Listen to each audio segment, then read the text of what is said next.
যে আমাদের মধ্যে প্রতিহিংসা আছে। তারা 15 বছর মানুষরে জ্বালাইছে, আমরা 15 ঘন্টা জ্বালাইতে পারব না? আমাদের উদ্দেশ্য কি ছিল? যে মানুষের সম্পদ লুণ্ঠন করা, আওয়ামী লীগের সম্পদ লুণ্ঠন করে নিজের বাড়িতে আনা।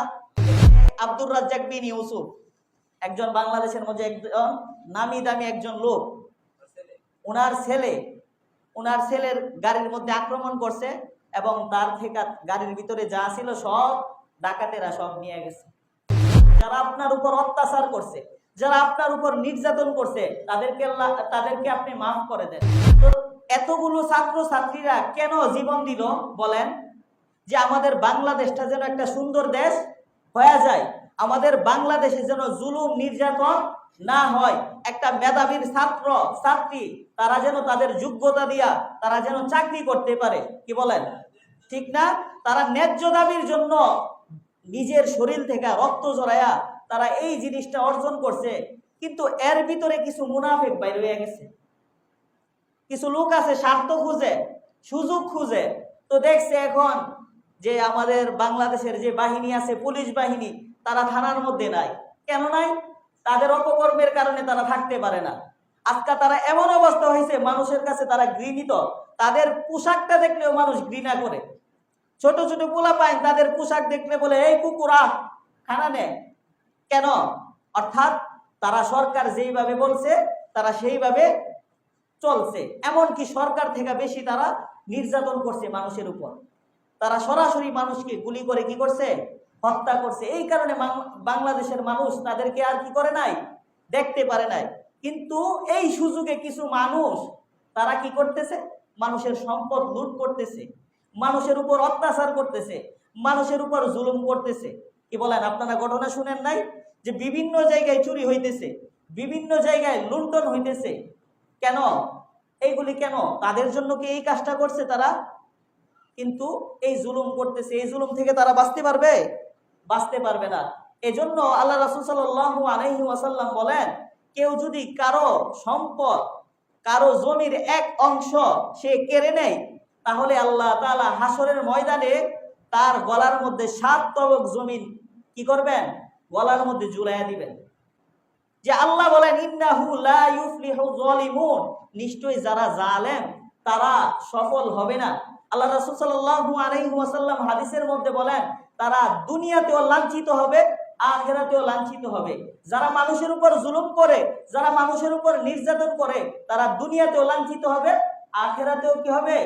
লাঞ্ছিত হবে। তবে আমরা যারা আছি, আমরা সজাগ থাকতে হবে। কি বলেন? বিভিন্ন জায়গায় ছাত্র ছাত্রীরা কি করতেছে? কাজ করতেছে, এত সুন্দর করতেছে, তাদের কাজগুলি দেখে প্রশংসার দাবিদার। ঠিক না? কত সুন্দর করে তারা কাজ করতেছে। কিন্তু এই সুযোগে কিছু মুনাফিক, আল্লাহ রাসূল সাল্লাল্লাহু আলাইহি ওয়াসাল্লামের যুগেও মুনাফিক ছিল, আমাদের যুগেও কিছু মুনাফিক আছে, আছে না? আল্লাহ রাসূল সাল্লাল্লাহু আলাইহি ওয়াসাল্লাম মক্কা বিজয় করছে, করার পর রাসূল সাল্লাল্লাহু আলাইহি ওয়াসাল্লাম তাদের ঘরে আগুন দিছে। কি বলেন? তাদেরকে হত্যা করছে, তাদের সম্পদ লুটপাট করছে। কিন্তু আমাদের সমাজের মধ্যে এতগুলি ছাত্র ভাই রক্ত জড়াইছে, জড়ানোর পর তারা স্বাধীন করছে। কিন্তু আজকাল আমাদের সমাজের কিছু লোক অর্থাৎ মুনাফিক, এই মুনাফিকদের কথা আল্লাহ বলেন বাশশিরিল মুনাফিকিনা বিআন্না লাহুম আযাবান আলীমা, যারা মুনাফিক তাদের জন্য রয়েছে যন্ত্রণাদায়ক আযাব। তারা আমাদেরই সমাজের লোক। কি বলেন? হইতে পারে সে আওয়ামী লীগের লোক, হইতে পারে বিএনপির লোক, অথবা জামাতের লোক। তারাই এই কাজগুলি করতেছে। না ছাত্র ছাত্রীরা চুরি করতেছে, মসজিদের ইমাম সাহেব চুরি করতেছে, মুসল্লি চুরি করতেছে, কে করতেছে? অর্থাৎ এই লোকগুলি আপনারা তাদেরকে বের করেন, কারা এই চুরি করতেছে। তো আমাদের মোশাররফ চাচা ফোন দিয়া বলতেছে, হুজুর কালকা রাত্রেও পুলিশ থেকে, আমাদের পুলিশের যে থানা আছে ওইখান থেকে চুরি কইরা নিয়ে গেছে, লুটপাট করে নিয়ে গেছে। আমরা দেখতেছি কিন্তু আমরা বাধা দিয়া পারতেছি না। তাদের সংখ্যা অনেক বেশি। কি বলেন?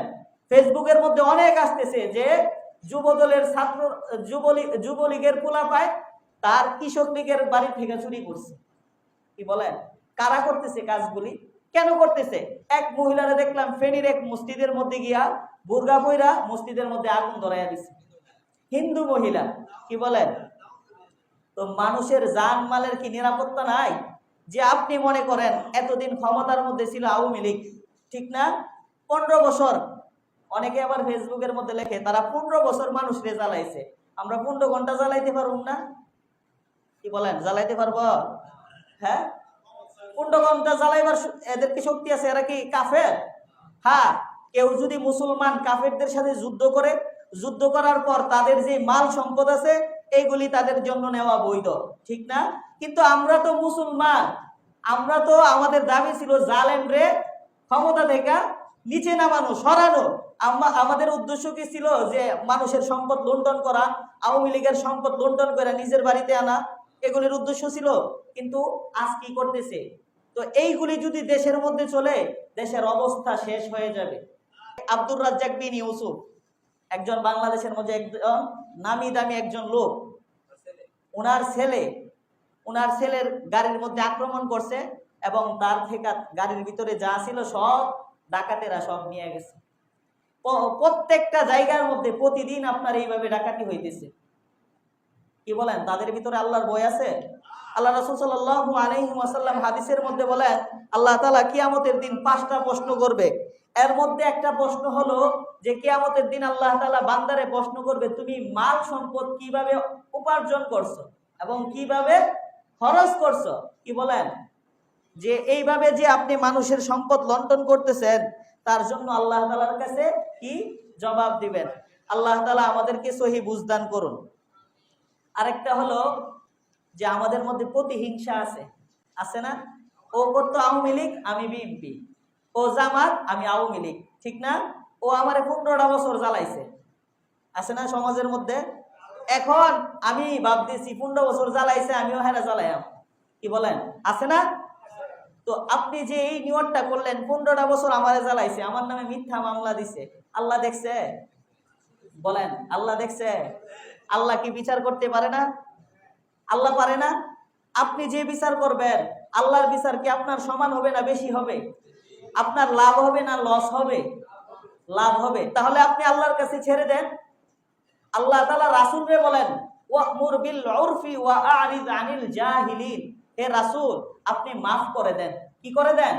আপনি মাফ করে দেন এবং তাদেরকে সৎ কথা বলেন, তাদেরকে সত্য কথা শুনেন। জিব্রাইলকে রাসূল এই আয়াত নাযিল হওয়ার পর জিব্রাইলকে রাসূল জিগাইতেছে যে আল্লাহ আমারে কি বলছে, তুমি আমারে বলো, উদ্দেশ্য কি? বলতেছে, হে রাসূল, যারা আপনার উপর অত্যাচার করছে, যারা আপনার উপর নির্যাতন করছে, তাদেরকে আপনি মাফ করে দেন।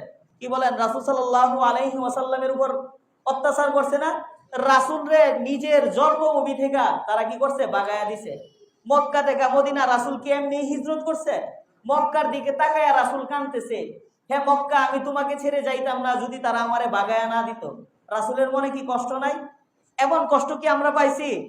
না, এমন কষ্ট পাইছি না। তারপরে রাসূল সাল্লাল্লাহু আলাইহি ওয়াসাল্লাম তাদেরকে মাফ কইরা দিছে, তাদের সাথে সম্পর্ক ছিন্ন করছে। আল্লাহ বলে তাদের সাথে সম্পর্ক আপনি জোড়া লাগান। তারা আপনাকে দান করে নাই, তারা আপনাকে দেয় নাই, আপনি তাদেরকে দেন। আল্লাহ তাআলা আরো বলেন, ফাআফু আনহুম ওয়াসফাহ ইন্নাল্লাহা ইউহিব্বুল মুহসিনিন। তোমরা তাদেরকে ক্ষমা করো, তাদেরকে এড়িয়ে চলো, তারা যেই বিষয়টা করছে এটা কি করো? বাদ দিয়ে দাও।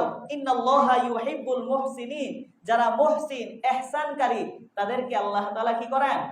ভালোবাসেন। তো আপনি যদি মাফ করে দেন আল্লাহর জন্য, আল্লাহ তাআলা অবশ্যই আপনাকে কি করবেন? ভালোবাসবেন। রাসূল হাদিসের মধ্যে বলেন, ওই ব্যক্তি প্রকৃত বীর যে ব্যক্তি তার রাগের সময় রাগটাকে নিয়ন্ত্রণ করতে পারে। আমরা তো রাগটারে নিয়ন্ত্রণ করতে পারি না, মনে করি ক্ষমতায় ছিল, এখন ক্ষমতা আমার, ওর মাথা ফাটাইবো আগে, জেলে গেলে কোনো বিচার নাই। কি বলেন, এখন ক্ষমতা আমার, ঠিক না? এইগুলি করবেন না। আল্লাহর জন্য কি করে দেন? মাফ করে দেন। আর আল্লাহর কাছে দোয়া করেন আমাদের বাংলাদেশ যেন শান্তির দেশ হয়ে যায়। হ্যাঁ, আমরা সবাই মিল্লা দেশটারে কি করব? সুন্দর করব। আমরা আওয়ামী লীগ কি বিএনপি কি জামাত কি বুঝি না, আমাদের একটা পরিচয়, আমরা আল্লাহর বান্দা, রাসূলের উম্মত, ঠিক না? আমাদের বড় পরিচয় কি? আমরা সবাই আল্লাহর বান্দা, রাসূলের উম্মত, ঠিক না? রাসূল বলেন, তোমরা মানুষকে সৎ কাজের আদেশ করো, অসৎ কাজ থেকে বাধা দাও। এই ব্যক্তি হলো দুনিয়ার মধ্যে সফল ব্যক্তি। কি বলেন? আল্লাহ তাআলা যে কথা বলি বললাম, আমাদের সবাইকে আমল করার তৌফিক দান করুন।